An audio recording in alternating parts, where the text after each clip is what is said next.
Hi, welcome to the Funding Blueprint, Unlocking Startup Success, presented by StartHub. I'm Cody Goff, and today you're going to learn how to dream big and get big investments. My guest has invested in startups that have become household names like Zola, Calm, Cameo, Lunchclub, and Girlboss. And she'll help you understand the tactics you can borrow from companies like that to get funded. And yes, even change the world. Nicole Quinn is a general partner at Lightspeed Venture Partners, a multi-stage venture capital firm focused on accelerating disruptive innovations and trends in the enterprise, consumer, health, and fintech sectors. During business school, Nicole launched her own startup, which is where she met Lightspeed.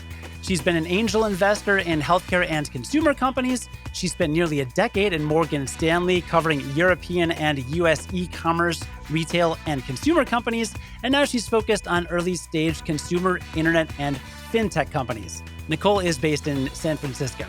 Her LinkedIn profile mentions that she invests in what she calls generational change companies. So to start our conversation, I asked her, how do you identify startups that have the potential to drive significant societal shifts? And what advice do you have for founders who are aiming to build companies with that kind of transformative power? I know it's a lot, but here's what she told me. Wow, Cody, you've definitely done your research, and I love that question. So you're right. At Lightspeed, we really focus on investing in tomorrow's companies today. And those really are companies that bring around generational change. And so first and foremost, that looks like a truly exceptional founder.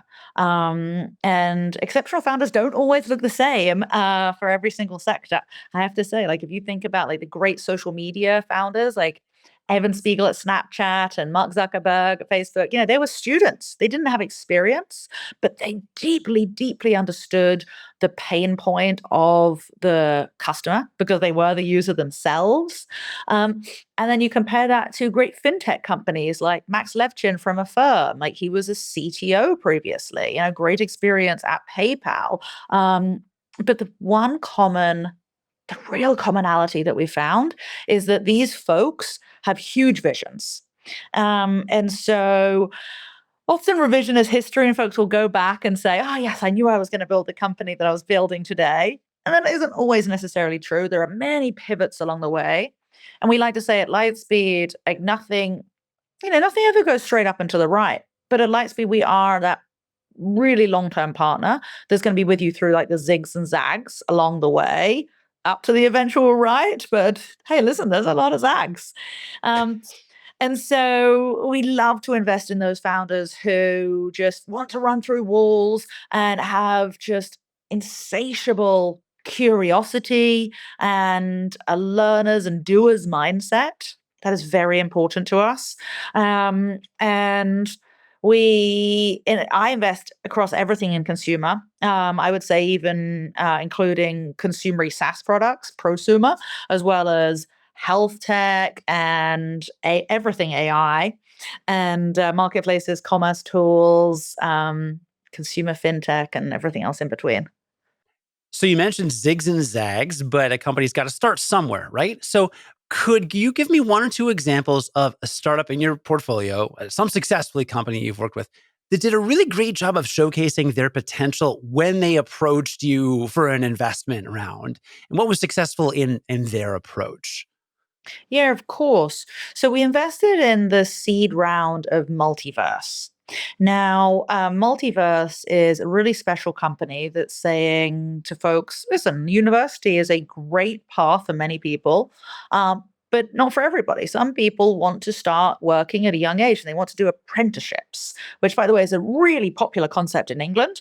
But we think like it really should be globally. And so you can go to Multiverse and you can learn these skills and you can get into the workforce and be an apprentice, as well as reskilling and deciding, hey, I've been working at Google for a long time and focus on engineering, but really I want to get into sales. How do I reskill and stay within Google, but move into sales? And so it's a very, very special platform. We invested at seed stage. They just raised a Series E. That was last year. Very special founder. And so You and Blair came to us in the early days, and I had been fortunate enough to work with him about 10 years earlier. And I always knew that he was very curious, very smart, very driven, really wanted to make a great difference in people's lives. And so I thought at that time, gosh, like he's going to do great things in this lifetime. So when he came to us with his idea of how university isn't for everybody and doing apprenticeships should be something that, gosh, maybe 10% of the population do. It was a big vision. And even though it was basically pre-launch at that point, we just saw it through his eyes and we saw how big this could be. So seeing it through the founder's eyes, which means they have to do a very good job of communicating. I mean, do they come in and they say like, I'm going to change the world with this? Are they like that confident? Oftentimes, Cody, they are. I remember a founder came in and the very first slide was what this company will look like in 100 years.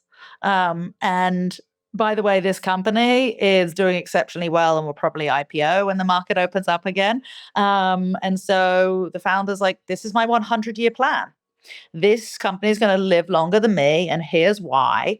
And so oftentimes, yeah, founders really truly do have that bigger vision. Wow. So a lot of the companies you've invested in have become big parts of popular culture. I'm curious for founders looking to build brands that resonate widely. Like we've all heard of Zola, we've all heard of Cameo, a lot of the other companies. What strategies or what elements do you think contribute to successful brand building, especially in that early stage when nobody knows you? Yeah, of course. So I love to think about what are the leading indicators of building a true household brand name. And previously to Lightspeed, for my sins, like the first part of my career was spent at Morgan Stanley. Uh, Big bad investment banking.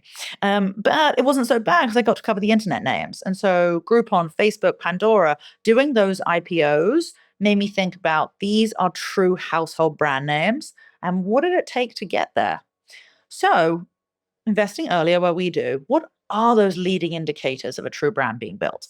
For us, it's number one, it's the customer love. So, what is the NPS score of this product? What are the App Store reviews? We try to quantify that customer love. Number two is how are customers talking about it? So are they telling friends about it? How are they talking about it on social media? And so we'll look at a lot of different social media posts, like quantitatively and qualitatively, what does the engagement look like? Then we'll look at the referral rate. Are they really referring their friends? Maybe it's not for like a huge amount of money for those referrals, but they just genuinely want their friends to see this product. Um, and then it's repeat rate. Like, is this person loving this product so much that they want to come back time and time again? And so we do really focus on the engagement, the repeat rate, because that retention is so, so important in a product. And that to us shows that a company is really going to be a true brand. That's got to be terrifying for a startup founder to hear if they launch an app that's buggy or they put out a product that isn't ready for prime time. How does a startup founder find the balance between done is better than perfect and making sure that it's really ripe for prime time and releasing it? Wow. Well, we love products at that early stage. I definitely wouldn't wait for your product to be perfect before releasing it. I think that the best way to learn and grow is by having some bugs and the customers telling you about it and you fixing it, and it's like that quick kind of iteration cycle.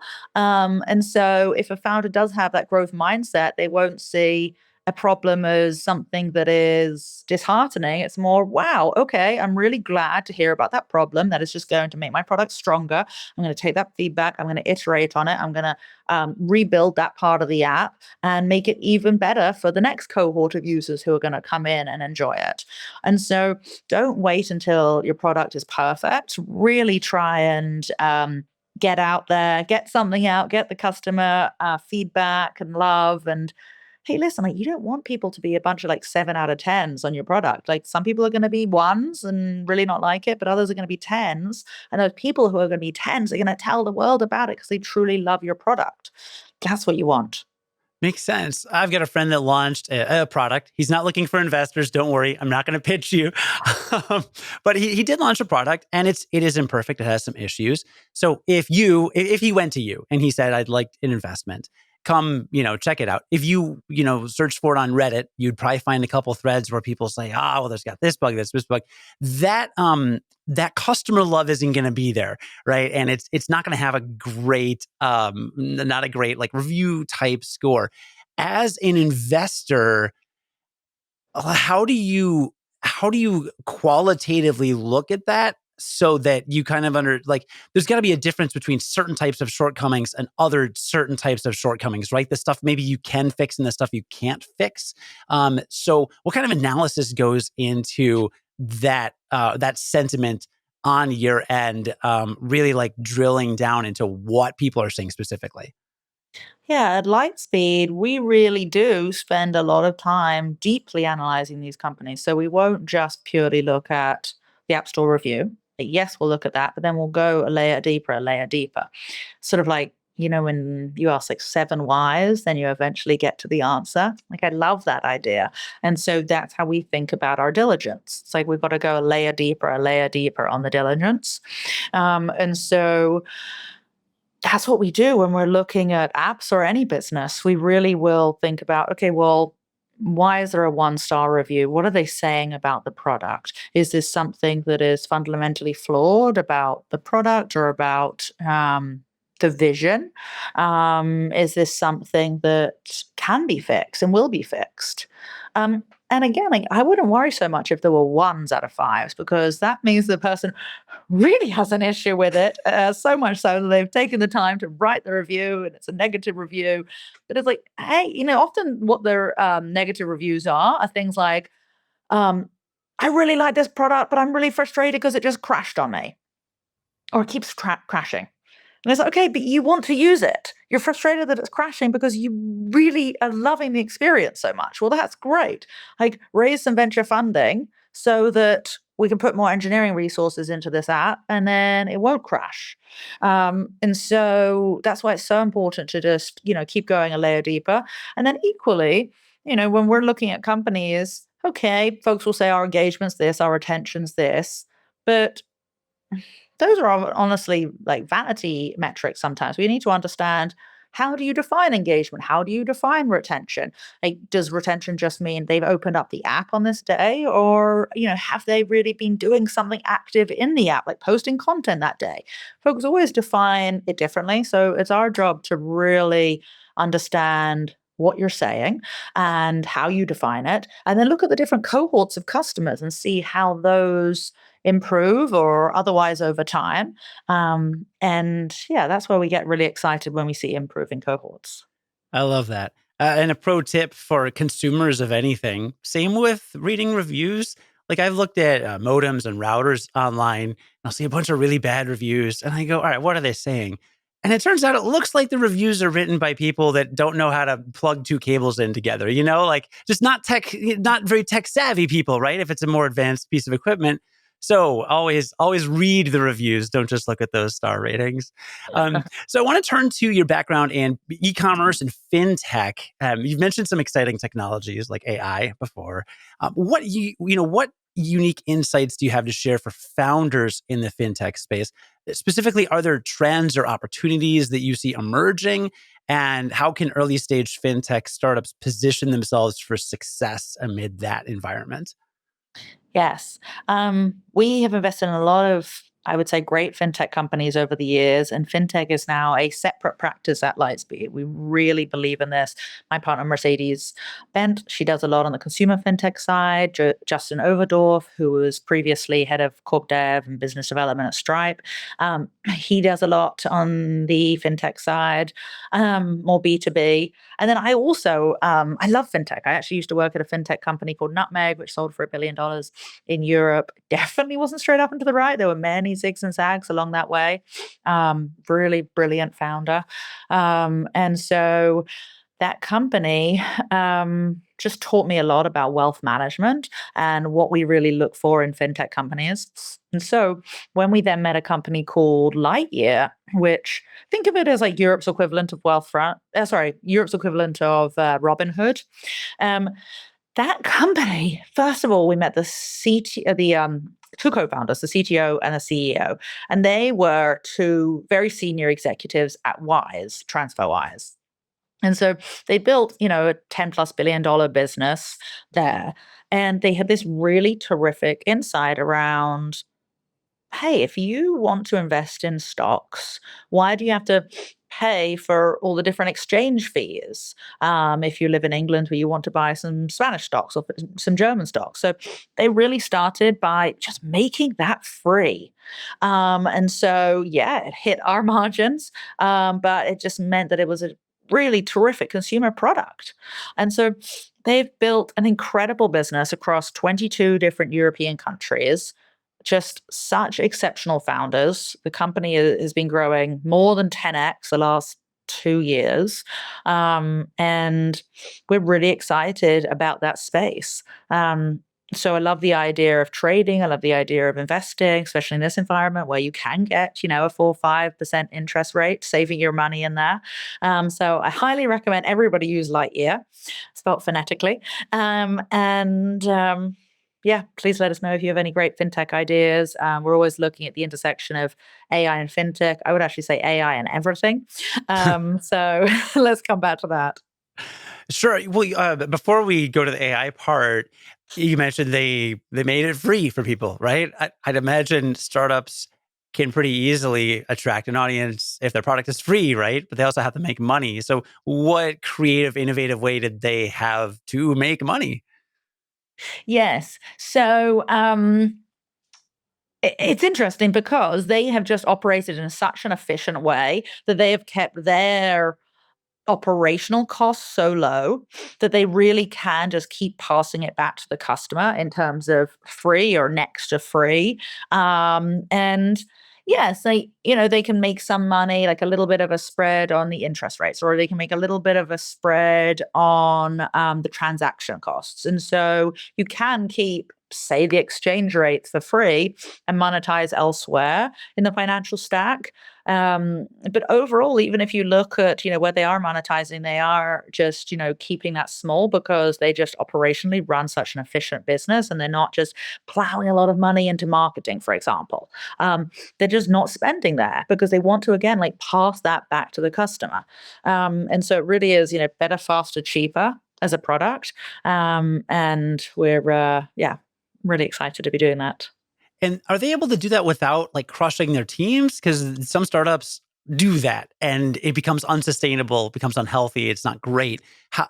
Do you find that there are ways for startups to operate in a lean capacity without burning out? Yeah, absolutely. I think that it is absolutely possible. And I've seen great examples of where companies have built lean companies, but kept the culture really strong. Like, if anything, it's hard to scale a company. Several of our companies grew from like 50 employees to 500 employees over 1 year during COVID because the business had 10x. And so for them, they found that they needed to, 5, 10x the number of employees. Um, and so that's exactly what they did. Um, and it was hard for the culture to really scale at that point. And so I would say it's much easier to keep the culture strong when you're small. That makes sense. So let's talk about AI. Why are you so excited about it? What are the opportunities? What should people be thinking about with AI? So we are wildly excited about AI. Just to give you a couple of stats, Lightspeed has invested in 58 AI companies. We've Wow. invested well over $1 billion. And listen, that is not all this year. That is not all in generative AI, because we've been big believers in AI for a long time and been making several investments for many years now. And those companies are doing very well. But generative AI has just been so transformational. This is really the technological wave that we've all been waiting for. And it's going to make changes across enterprise, where we're certainly investing on the model layer, SaaS and consumer, where we're really investing on the application layer. And just some of the greatest minds that we have been working with over the last few years, whether they be folks who have already started something in a different industry, or maybe that you were, head of AI research at Meta or Google. The companies they're now starting have been so exciting. They have the huge vision that we started this conversation by talking about. And when they launch, my gosh, the scale of where they're getting to, that growth rate. You look at character AI, it actually grew faster than OpenAI when they launched their app. And I'm not sure whether you're familiar with it. It's an incredible company. It just really allows you to be talking to any characters. You can launch your own bot. You can talk to those characters, whether it be Tom Brady or Jeff Bezos or everybody in between. And you can engage with them, and people are spending over an hour a day on character AI. And for me, I'm like, this is the future of entertainment. It's the future of joy. And AI is really making that possible. We're also wildly excited about AI across all different prosumer companies. We're an investor in Tome. And so my view is like, don't create a pitch deck anywhere else. It should definitely be done on Tome, Tome. Everyone should check that out. It's an incredible tool. It's just super fun. You know how like Canva just made it really fun? Tome is doing the exact same thing. It's just an incredible consumer experience. And then with regards to assistants, like whether it's a chief of staff or whether it's an EA or whether it's a family assistant, most folks are not able to have family assistants. Like, it is so expensive. I don't have one. It's rather expensive. But hey, would I use an AI assistant? Absolutely, I would. A family assistant through AI, I think that is a really terrific consumer proposition and products. I'm excited for us to start to see that in the consumer AI landscape. So I'm sure you saw my eyes light up because you could tell I opened character.ai in a new window. And there are a lot of comic book and anime characters you can just chat with. From like Genshin Impact or Spider-Man or Socrates. You could talk to Socrates, a Greek philosopher. Okay, so the rest of my day is just done. You said, Nicole, my productivity is about to take a nosedive. Oh, I'm a Napoleon William Shakespeare. All right. Check out character.ai. My goodness, what a find. So don't sleep on AI. And it sounds like it sounds like from your perspective, the growth trajectory is just supercharged when there is AI implemented well involved in the model. And that's something startup founders should maybe consider if they want to be, to make a unicorn or even just like, go really fast. A lot of investors I've talked to on this podcast say, when you get with a founder, especially pre-seed or early stage, you're in bed with them for 10 years plus. Like it's a long-term relationship. Maybe some AI companies, this shortens that potentially a little bit, depending on how quickly they grow. Yes, I think that's exactly right. I think AI is going to make everything more efficient. And so you think about how many resources you need for customer support. That can just all be done by AI. The operational side of your business, that can be made much more efficient through AI. You're writing your own newsletter. And if you're anything like me, my buzzworthy newsletter, I take hours on that. And that can now be made much more efficient through AI. And so people are going to find they have all this newfound time in their day. And that's even before we get to all the assistants that we just talked about being on AI. And so you'll wake up one day and it's almost like you've won the lottery. You've won the lottery of time. You suddenly have like 2 or 3 extra hours in your day because of AI making your professional and personal lives much more efficient. Wow. What are you going to do with that lottery of time? Yeah. Maybe you're going to spend it on travel. Maybe you're going to spend it on experiences. Maybe you're going to spend it like talking to Socrates on character AI. The AI opens up all these other possibilities because you've won the lottery of time. Yeah. Or it's more time talking to you. Because honestly, part of the reason I can do this podcast, I am making more podcasts than I've ever made in my life. And part of it's AI tools. I produced live recordings at an event a couple weeks ago, and normally it would have taken me 6 hours to clean up the audio.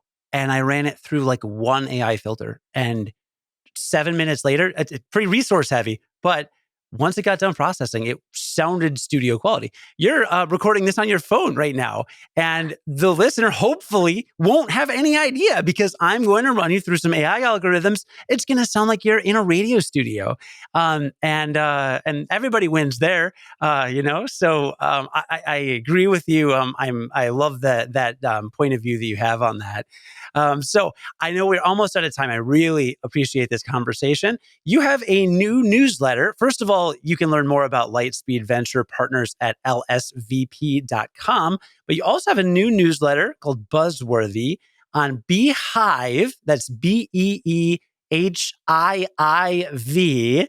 Talk to me about Beehive and the new newsletter. I am so wildly excited about Beehive. Like when your eyes light up about character, mine do on character as well. But Beehive is so special. Ooh. We met this founder.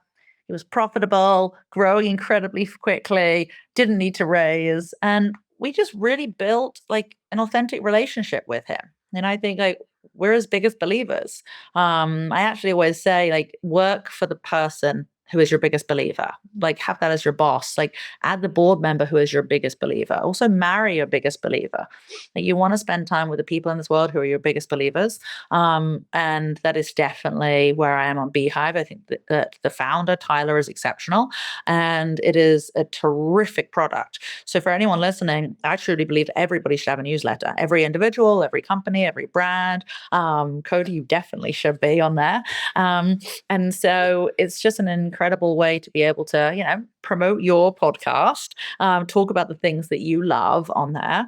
And Beehive's pretty special because you actually can use their ad network to advertise on there. So you get revenue in that way. If you want to make a subscription, you can do that. But also you can learn so much about your customers because the tools they have for you to understand your customers and do those surveys on there are better than any other newsletter product I've ever seen. So it's a very special team and company. And you're right, we started our own newsletter. So my partner Faraz and I started Buzzworthy. And so go on to Beehive, Beehiv, and please add yourself to our Buzzworthy newsletter. Fantastic. Go check that out. Nicole Quinn is a general partner at Lightspeed Venture Partners. Thank you so much for sharing your expertise today. I hope that everybody walks away with a newfound love and respect for AI. And think big, startup founders, right? Think big.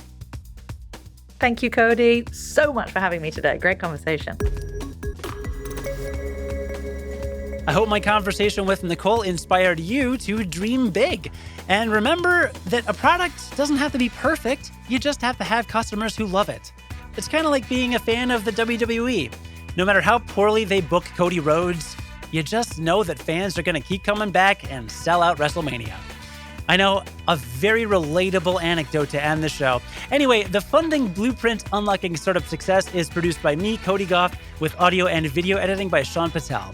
If you're in the market for an expert who can help you with sound design or audio-video production work, then get in touch with Sean at seanpatel.com. Thanks again for joining me, and have a great week.